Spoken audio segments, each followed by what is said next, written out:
আদালত যেটা ভালো মনে করেছে তাদের জামিন দিয়েছে। এখানে তো আদালতের এখতিয়ার, জামিন দেওয়ার এখতিয়ার, সেখানে আমাদের আর কিছু বলার নেই। আজকে পরিমাণের জামিনের যে আদেশ ছিল সেটা তাকে জামিন দেওয়া হয়েছে। আসলে জামিন দেওয়ার এখতিয়ার আদালতের।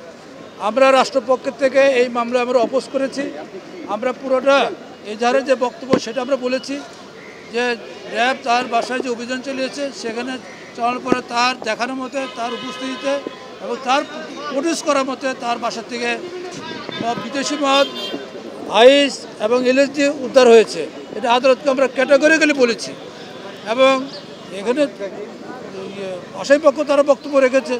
এখন দুই পক্ষের বক্তব্য শুনেই আদালত যেটা ভালো মনে করেছে তাদের জামিন দিয়েছে। এখানে তো আদালতের এখতিয়ার, জামিন দেওয়ার এখতিয়ার, সেখানে আমাদের আর কিছু বলার নেই।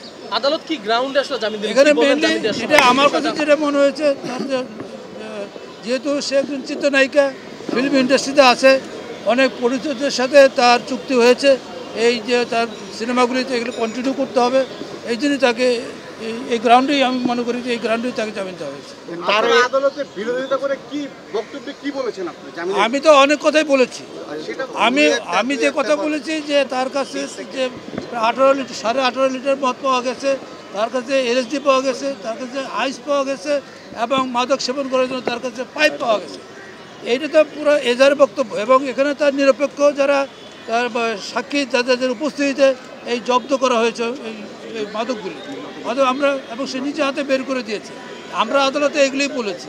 এখন তারপরে এখন আদালত যে জামিন দেওয়াটা এটা হলো আদালতে বারবার বলেছেন যে মামলা তদন্ত চলাকালীন অবস্থায় পরিমণকে জামিন দেওয়া ঠিক হবে না। এখন এই জামিন তাহলে কি মামলা কোনো ইফেক্ট হবে? না, এটা তো এটা মামলার কোনো ক্ষতি হবে না, কারণ জামিন যে কোনো পর্যায়ে যে কোনো অবস্থায় জামিন পেতে পারে, দীর্ঘদিন কাস্টডিতে থাকবে এবং কথা আদালতের মামলা যেহেতু এখন এটা তদন্তাধীন আছে, এখন তাকে পর্যন্ত পুলিশ প্রতিবেদন দাখিল পর্যন্ত সে অন্তর্বর্তীকালীন জামিনে থাকবে। হ্যাঁ, এখন যেটা পুলিশ তদন্ত করে তার বিরুদ্ধে যদি তার কাছে যে মাদক পাওয়া গেছে তদন্ত করে যদি সাক্ষী প্রমাণ পায় তাহলে তার বিরুদ্ধে চার্জশিট হবে। আর যদি কোনো কিছু না পাওয়া যায় তার ফাইনাল রিপোর্ট দেবে। এখন এটা আমাদের নির্ভর করবে যে পুলিশ কি প্রতিবেদন দেয়।